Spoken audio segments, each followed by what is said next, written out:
Welcome to our மகா பெரிவா களஞ்சியம் channel.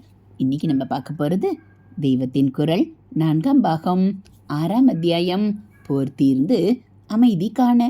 அதில் இந்திரியத்துக்கும் உயர்வுண்டு. இந்த 3ஐ பற்றியும் இதில் ஒன்றை விட ஒன்று உயர்ந்தது என்று மேலே சொல்லிக் கொண்டு போகிறார். இந்திரியாணி பாராண்யாகு இந்திரியேப்ய பரம்மன மனசஸ்து பராபுத்தி யோ புத்தே பரதஸ்து ச. இந்திரியங்கள் உயர்வுடையவை என்று ஆரம்பிக்கிறார். பராணி என்றால் உயர்வு பொருந்தியவை. நம்மை அதல பாதாளத்துக்கு இழுத்துவிடும் இந்திரியங்களையா உயர்ந்தவை என்கிறார் என்றால் ஆமாம், அப்படித்தான் சொல்கிறார். நான் சொன்னது மட்டுமில்லை, இப்படித்தான் பெரியவர்கள் சொல்கிறார்கள் என்று வேறு சொல்கிறார். ஆகு என்றால் சொல்கிறார்கள். இந்திரியாணி பராணி ஆகு. இந்திரியங்கள் உயர்வு பொருந்தியவை என்று சொல்கிறார்கள். யார் சொல்கிறார்கள் என்றால் விஷயம் தெரிந்த பெரியவர்கள் சொல்கிறார்கள். விஷயம் தெரிந்த பெரியவர்கள் என்று பகவான் வெளிப்படச் சொல்லாவிட்டாலும் இவர் ஒரு அபிப்பிராயத்தை ஒப்புக்கொண்டு மேற்கோள் காட்டுகிறார் என்றால் அதை சொன்னவர்கள் விசயக்கியர்களாக பெரியவர்களாகத்தான் இருக்க வேண்டும். நம்மை கீழே இழுத்துவிடும் இந்திரியங்களை ஏன் உசந்தவையாய் சொல்கிறார் என்றால் அதுதான் கிருஷ்ண பரமாத்மாவின் வழக்கம். எதிலுமே நல்லது பொல்லாதது கலந்துதான் இருக்கும். விஷம் கூட மருந்தாக பிரயோஜனப்படுவதுண்டு. அந்த மாதிரி எதிலேயும் இருக்கிற நல்லதை பகவான் ஸ்லாகிக்க வேண்டிய இடத்தில் ஸ்லாகிக்கக்கூடிய அளவில் ஸ்லாகித்து பேசுவதே அவர் வழக்கம். கெட்டது பண்ண ரொம்ப இடம் கொடுப்பதாக ஆனாலும் தனக்குள்ளே துளிப்போல் நல்லதும் உள்ளதாக ஒன்று இருக்கிறது. அதை ஒருத்தன் அடியோடு விற்றால்தான் நல்லது என்று உள்ளபோது கூட இப்போது அவன் இருக்கிற அபக்வ ஸ்திதியில் அப்படி அடியோடு விட அவனால் முடியுமா என்று பகவான் பார்ப்பார். அவர் ஆகு என்று குறிப்பிடுகிற பெரியவர்களான நமது தர்ம சாஸ்திரக்காரர்களும் பார்ப்பார்கள். அப்படி அடியோடு விட்டுவிட அவனுக்கு உறுதி போதாது என்பதால் அவனை கொஞ்சம் கொஞ்சமாக விட பண்ணுவதற்கு வசதியாக வழி போட்டு தருவார்கள். அதிலே உள்ள நல்லதை காட்டி இப்படி அதை கொண்டு பண்ண முடிந்த நல்லதுகளில் அவனை செலுத்துவார்கள்.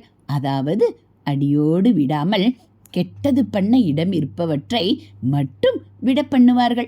இப்படியே போனால்தான் அப்புறம் அடியோடு ஒன்றை விடுகிற பக்குவம் ஏற்படும். பணத்துக்காக பகவானை பிரார்த்தனை பண்ணுவது தப்புதான். கஷ்டம் போகணும், வியாதி தீரணும் என்று பிரார்த்தனை பண்ணுவது கூட அவிவேகம்தான். பகவானுக்காகவே பகவான் என்ற பிரேமையோடு செய்கிற பக்திதான் நிஜமான பக்தி. ஆனால் பகவானோ கீதையில் இன்னொரிடத்தில் இப்படி பணத்துக்காகவும் கஷ்ட நிவர்த்திக்காகவும் பிரார்த்திக்கிறவர்களை கூட உயர்ந்தவர்கள் என்கிறார். ஏன் அப்படி சொல்கிறார் என்றால் பிரார்த்தனை செய்வது எதுவோ ஒன்றுக்காக பகவான் என்று ஒருத்தனை நினைப்பது நம்மால் முடியாத ஒன்றை செய்கிற மகா சக்தன் அவன் என்பதால் அவனிடம் வேண்டிக் கொள்வது. இதிலேயே நம் வேண்டுதலை நிறைவேற்றி வைக்கும் அருள் மனஸ் அவனுக்கு உண்டு என்ற நம்பிக்கையும் இருக்கிறது. இப்படி அநேக நல்ல விஷயங்கள் பணத்துக்காகவும் கஷ்ட நிவர்த்திக்காகவும் பிரார்த்திப்பதில் கூட இருக்கத்தானே செய்கின்றன. அதனால்தான் இப்படி பிரார்த்திப்பவர்களையும் உசந்தவர்களாக சொன்னார். ஏதோ ஒரு தினசில் என்னிடம் வந்து விட்டால் போதும், அப்புறம் சரியான தினசில் வரும்படியான பக்குவத்தை அவனுக்கு கொஞ்சம் கொஞ்சமாக தந்துவிடலாம் என்று நினைத்துத்தான் அப்படி சொன்னார். அன்போடு அவரை நினைக்கணும் என்பது கூட இல்லை. கம்சன் மாதிரி பயத்தோடு, சிசுபாலன் மாதிரி குரோதத்தோடு நினைத்தால் கூட சரி. அவர்களும் நினைத்தார்களோ இல்லையோ, அதனால் அவர்களுக்கும் உயர்கதி கொடுப்பது என்று எதிலும் நல்லதை பார்த்தவர் அவர். அநேக கெட்டதில் துளி நல்லது இருந்தாலும் நல்லதை என்கரேஜ் பண்ணிக்கொண்டே போய் அப்புறம் நல்லது கெட்டது இரண்டையும் விட்டுவிடும்படி பண்ணுவார். அதுதான் நம் வேத தர்மத்தின் வழி. இங்கே நல்லது கெட்டது இரண்டையும் முடிவிலே தள்ளுவது பற்றி குறிப்பிட்டேன். நல்லதை ஏன் தள்ளணும் என்ற கேள்வி எழலாம். அதற்கு அப்புறம் வருகிறேன். அத்வைதம் என்பதன் தாத்பரியமே இப்படி இரண்டையும் தள்ளுவதில்தான் இருக்கிறது. பணத்தால் தான தர்மமும் பண்ணலாமோல்யோ? ஒருத்தனுக்கு வியாதி அல்லது வேறே கஷ்டம் தீர்ந்தால்தானே அவன் பகவானை நிச்சிந்தையாய் தியானிக்க முடியும், சமூகத்துக்கு தொண்டு பண்ண முடியும். ஆனபடியால் இதுகளையும் வேண்டுகிறவர்களுக்கு கொடுத்து அவர்களை உதாரர்கள் லிஸ்டில் சேர்த்து கொள்வார். முடிவிலே தானமோ தர்மமோ வியாதியோ கஷ்டமோ எதுவுமே ஒருத்தனுக்கு ஒரு பொருட்டாக இருக்கப்படாதுதான். இதெல்லாமே மாயா பிரபஞ்ச சமாச்சாரம் என்று அவன் தள்ள வேண்டியதுதான். ஆனால் ஆரம்ப தசையில் இதை ஒருத்தனுக்கு சொன்னால் சரிப்படாது. அவன் தானம் வேண்டாம் என்பதை தவறாக புரிந்து கொண்டு தயா தாட்சண்யமில்லாத குரூர சித்தனாக ஆவதற்கு விடக்கூடாது. வியாதி நமக்கில்லை என்ற வைராகியத்தை பெறாமலே அதை குணப்படுத்தி கொள்ளாமல் விட்டானானால் அப்புறம் அவன் 2 மடங்கு அழக்கூடும். கஷ்ட சுகத்தை சமமாக பார்க்க அபியசிப்பதற்கு முந்தியே கஷ்டம் வந்தால் வரட்டும், அதற்காக பிரார்த்திப்பதில்லை என்று வைத்து கொண்டானால் அப்புறம் அந்த கஷ்டத்தை இன்னும் பெரிசாக வளர விட்டுவிட்டு அதிலிருந்து விடுபட்டு டிட்டாச்சாக நிற்க தெரியாமல் ரொம்பவும் அவஸ்தைப்பட நேரிடும். நம்முடைய சாஸ்திரங்களை கொடுத்த பெரியவர்களும் எல்லா சாஸ்திரங்களையும் கடைந்தெடுத்து கீதையாக கொடுத்திருக்கிற பகவானும் இப்படி பல காரணங்களை உத்தேசித்து குறிப்பாக ஒரு சாதாரண மனுஷன் இருக்கக்கூடிய மனநிலையை கவனத்தில் கொண்டு அப்படிப்பட்டவர்களை கவருகிற விஷயங்களில் அங்கங்கே ஏதோ நல்லது இருந்தாலும் அந்த அளவுக்கு அதிலே அவன் பிரவர்த்திப்பதற்கு ஈடுபடுவதற்கு அனுமதித்து வழிப்படுத்தி தந்திருக்கிறார்கள். இம்மாதிரிதான் இந்திரியங்களை பராணி உசந்தவை என்று சொன்னது. எத்தனையோ அழகான தெய்வீகமான பரிசுத்த ஆனந்தமான அனுபவங்களையும் இந்திரிய துவாரா பெற முடியாதோல்யோ? அம்பாள் சந்நிதியில் நெய் தீபம் போட்டால் அந்த தாசனையின் வழியாகவே இந்த மூக்கு சாநித்தியத்தையும் நமக்குள்ளே அனுப்புகிறதல்லவா? அவளுக்கு கண்குளிர அலங்காரம் செய்து தரிசனம் செய்யும்போது இந்த நேத்திர இந்திரியம் மூலம் தெய்வீகத்தை பானம் பண்ணுகிறோமல்லவா? தியாகையர்வாள் கிருதி தாயுமானவர் பாடல் யாராவது மனஸ் உருகி சுஸ்வரமாக பாடி கேட்டால் அப்போது ஸ்ரோத்ரேந்திரியத்தின் வழியாக ஈஸ்வர சிந்தனை நமக்குள்ளே பாயவில்லையா? இப்படி இந்திரியங்கள் பொதுவாக கெட்டதிலேயே போவதாயிருந்தாலும் முடிவிலே அவை தள்ள வேண்டியவையாயிருந்தாலும் அப்படி தள்ள முடியாத ஆரம்ப காலத்தில் அவற்றாலும் செய்யக்கூடிய நல்லதுகளை செய்ய பழக வேண்டும். பூஜை பண்ணுவது, சேத்ராடனம், ஆலய தரிசனம் பண்ணுவது, நாம சங்கீர்த்தனம் பண்ணுவது, கோவில் கட்டுவது, குளம் வெட்டுவது, ஏதேனும் சமூக பணி செய்வது என்று இப்படியானவற்றில் கை கால் கண் மூக்கு நாக்கு முதலானவற்றை ஈடுபடுத்த வேண்டும். இப்படிப்பட்ட நல்லவற்றை செய்ய திறன் பெற்றிருப்பதால் இந்திரியங்கள் உசந்தவைதான். ஒவ்வொரு இந்திரியத்தையும் எடுத்துக்கொண்டு அது பராசக்தி பண்ணின ஒரு மிஷின். ஆனால் ஜடமான மிஷினாக இல்லாமல் ஜீவனுள்ள மிஷினாக இருப்பது என்று பார்த்தால் அது ரொம்பவும் உசந்ததாகத்தான் தெரியும். இத்தினோண்டு ஒரு கண், இது ஒரு பெரிய மழைத்தொடரையே பார்க்கிறது. தினுசு தினுசான வர்ண பேதங்களை புரிந்து கொள்கிறது. அப்படியே காது 1000 வகைப்பட்ட சப்த பேதங்களை இது இன்னாருடையது, இது இந்த மிருக பக்ஷியுடையது, இன்ன பாத்தியத்துடையது என்றெல்லாம் தெரிந்து கொள்கிறது. இதே மாதிரிதான் நாக்கு 4000 ருஷி பேதங்களை தெரிந்து கொள்கிறது. இப்படியே வாசனை நாற்றம் என்று ஒவ்வொரு பண்டத்துக்கும் ஒன்றாக எத்தனையோ மூக்குக்கு விஷயமாகின்றன. ஸ்பர்ச உணர்ச்சியை எடுத்துக்கொண்டால் அது எல்லாவற்றையும் விட பெரிய ஆச்சரியம். 70 அடி 80 அடி ஆழக்கிணறு, அதிலே 10 20 அடி ஆழமுள்ள ஜலத்துக்கு அடியிலே ஏதோ ஒரு பொருள் எப்போதோ விழுந்தது அப்படியே கிடக்கிறது. அதை நம் கண்ணால் பார்க்க முடியவில்லை, கையால் ஸ்பர்சிக்க முடியவே முடியாது. ஆனாலும் இத்தனை தூரத்துக்கு வெளியிலிருந்து ஒரு நீளமான கோலை விட்டு அதை தொட்டுவிட்டால் கூட போதும். ஒரு மாதிரி அதன் ஷேப் என்ன, அது கெட்டியாய் இருப்பதா மெத்தென்றிருப்பதா என்றெல்லாம் புரிந்து கொண்டு விட முடிகிறது. அதனால் இந்த திறமைகளை பெற்ற இந்திரியங்களை உசந்தவை என்று சொல்வதில் தப்பில்லை அல்லவா?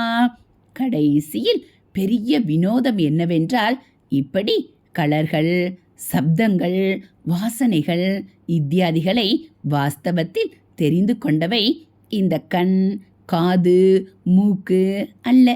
இவற்றின் மூலம் மூளைதான் தெரிந்து கொள்கிறது.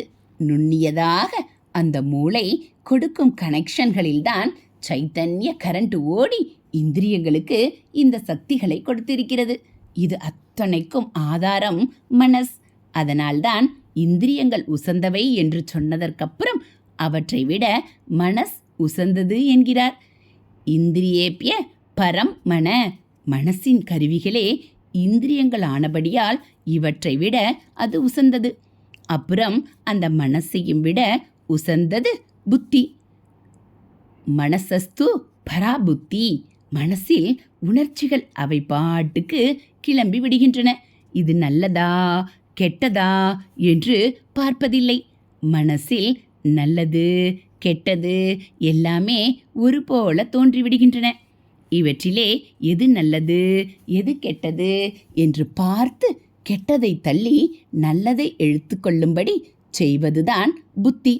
மனசிலே நிச்சயமில்லாமல் பல தோன்றும்போது அதிலே இதைத்தான் எடுத்துக்கொள்ள வேண்டுமென்று நிச்சயப்படுத்தி உறுதி செய்து தருவது புத்திதான். எது நன்றாயிருக்கிறது என்று அதை தேடி ஓடுவதே மனசின் வேலை. ஆனால் நன்றாய் இருப்பது நல்லதாயும் இருக்கும் என்று சொல்ல முடியாது. நல்லது எது என்று தீர்மானம் பண்ணி அதில் மனசை போகச் செய்வது புத்தியின் காரியம். மனஸ் இந்த நிமிஷம் ஒன்று நல்லதென்று நினைக்கும், அடுத்த நிமிஷம் இது நல்லதில்லை என்று இன்னொன்றுக்கு போகும். சம்சயித்து கொண்டும் சஞ்சலித்து கொண்டுமே இருக்கும். புத்தி இப்படி இல்லை. இது நல்லது இது கெட்டது என்று அது உறுதியாக நிர்ணயித்துவிடும். மனஸ் புத்தி என்கிறவற்றுக்கு பல இடங்களில் அந்த இடத்தை பொறுத்து பலவிதமாக அர்த்தம் கொடுக்கும்போது இங்கே இப்படித்தான் அர்த்தம் செய்து கொள்ள வேண்டும். அந்த கரணம் என்பதில் மனஸ் புத்தி சித்தம் அகங்காரம் என்று 4 இருப்பதாக பாகுபாடு செய்யும்போது ஆச்சாரியால் இப்படித்தான் விளக்கம் கொடுத்திருக்கிறார். ஆனால் பொதுவாக மனஸ் என்பதே அந்த கரணம் என்ற அர்த்தத்தில்தான் உபயோகிக்கப்படுகிறது. பெரும்பாலும் நானும் அப்படித்தான் சொல்லிக்கொண்டு போயிருக்கிறேன். அதாவது மனசிலேயே லோயர் ஹையர் என்று தாழ்ந்ததாகவும் உயர்ந்ததாகவும் 2 பகுதிகள் இருப்பதாகவும், இவற்றில் லோயர்தான் நல்லது கெட்டதுகளில் நிச்சயமில்லாமல் வெறுமே உணர்ச்சிக்கு நன்றாய் இருப்பதில் ஓடுவதாக இருப்பது என்றும், நல்லதை நிர்ணயித்து ஜட்ஜ் பண்ணி கொடுக்கும் ஹையர் மைண்ட் அல்லது மேலான மனஸ்தான் புத்தி என்றும் சொல்லலாம். நல்லது கெட்டதில் நல்லதை நிச்சயப்படுத்தி தருவதே புத்தி என்று நாம் நடைமுறையில் வைத்து கொள்ளவில்லை. கெட்டதற்கு சாமர்த்தியமாக திட்டம் போடுவதை கூட புத்தியின் காரியமாகவே நினைக்கிறோம். கெட்டதோ நல்லதோ மனஸ் மாதிரி ஒன்றை பற்றி வெறும் உணர்ச்சி வேகத்தில் தாறுமாறாக நாலா பக்கமும் ஓடிக்கொண்டிராமல் அதை பற்றிய ஒரு நிச்சயமான அபிப்பிராயத்தோடு தீர்மானம் பண்ணி திட்டம் போட்டு தருவதை புத்தியாக நினைக்கிறோம். ஆக எப்படி பார்த்தாலும் மனஸ் நிச்சயம் இல்லாதது, புத்தி நிச்சயம் உள்ளது. முடிவிலே நல்லதும் இல்லை கெட்டதும் இல்லை. இரண்டும் மாயைதான். ஆத்மா தன்னுடைய நிஜஸ்திதியில் அந்தக்கரண சம்பந்தம் இல்லாமல், மனசின் சஞ்சல ஓட்டமில்லாமல் சஞ்சலத்தை போக்கி ஸ்திரப்படுத்தி தரும் புத்தியின் காரியமும் இல்லாமல் இருக்கிற போது எப்படி இருக்கிறது? அதாவது ஒரு ஞானியின் சமாதி நிலையில் எப்படி இருக்கிறது? அது நமக்கு தெரியாது. ஆனால் நமக்கும் ஒரு விதத்தில் அது மாதிரியான தூக்க நிலையை பற்றி தெரியும். ஸ்வப்னம் என்பதான அந்தக்கரண ஓட்டம் கூட இல்லாத ஆழ்ந்த தூக்க நிலையை சொல்கிறேன். அங்கே நல்லது என்று ஏதாவது தெரிந்ததோ, கெட்டது என்று ஏதாவது இருந்ததோ, இந்த இரண்டுமே ஆத்மாவுக்கு சம்பந்தம் இல்லாதவைதான். மாயையால் அந்த கரணம் கல்பித்து கொள்கிறவைதான். ஆக நல்லது கெட்டதை நிர்ணயம் பண்ணி தருகிற உசந்த காரியத்தை செய்யும் புத்தியும் கூட முடிவான உச்சநிலை அல்ல. காமம் அதிஷ்டானமாக ஊன்றி நிற்கும் 3 ஆதாரங்களில் புத்தியும் ஒன்று என்று பகவானே சொல்லியிருப்பதை முன்னே பார்த்தோமே. காமத்துக்கு அதிஷ்டானமாக உள்ள அது எப்படி முடிவான நிலையாக இருக்க முடியும்? நல்லது பொல்லாததுகளை எடுத்து காட்டுகிற புத்தியும் நல்லதோடு நின்றுதான் விடும். அதாவது அதற்கு நல்லதிலே காமம் என்று வைத்துக்கொள்ளலாம். அதற்கு மேலே போய் ஆத்மாவை காட்டிக் கொடுக்க அது பிரயோஜனப்படாது. தானாக தனித்து இருக்கிற ஆத்மாவை அதற்கு வேறான ஜீவன் மாதிரி ஆக்கி வைக்கிற மாயையின் சிருஷ்டிதான் நல்லது என்பதும் அதை நிச்சயப்படுத்தி தருகிற புத்தியும் கூட. மாயைக்கு மேலே போனால்தான் ஆத்மா லபிக்கும் என்னும்போதும் புத்தியையும் விட்டுவிட்டு அதற்கு மேலே போய்த்தானே ஆக வேண்டும். ஆனபடியால் புத்தி முடிந்த முடிவில்லை என்று ஆகிவிடுகிறதல்லவா? ஹரஹர சங்கர, ஜெய ஜெய சங்கர, மகா பெரியவா சரணம். இதுபோல் தெய்வத்தின் குரல் பகுதிகளை நீங்கள் தினந்தோறும் கேட்கணும் அப்படின்னா மறக்காமல் நம்ம சேனலை சப்ஸ்கிரைப் பண்ணுங்கள். கூடவே பெல்லைக்கானை கிளிக் பண்ணி ஆளுங்கிற பட்டனையும் அழுத்திடுங்க. அப்போ நம்ம போடக்கூடிய தெய்வத்தின் குரல் பகுதிகள் உங்களுக்கு உடனே நோட்டிஃபிகேஷனாக வந்துடும். நீங்களும் உடனடியாக கேட்டுடலாம். நம்ம சேனலில் வரக்கூடிய தெய்வத்தின் குரல் பகுதிகள், மகா பெரியவா மகிமை, ஆன்மீக கதைகள் எல்லாம் உங்களுக்கு பிடிச்சிருந்தா ஒரு லைக்கும் கமெண்ட்டும் கொடுத்து உங்களுக்கு தெரிஞ்சவங்களுக்கும் ஷேர் பண்ணுங்கள். தேங்க்யூ.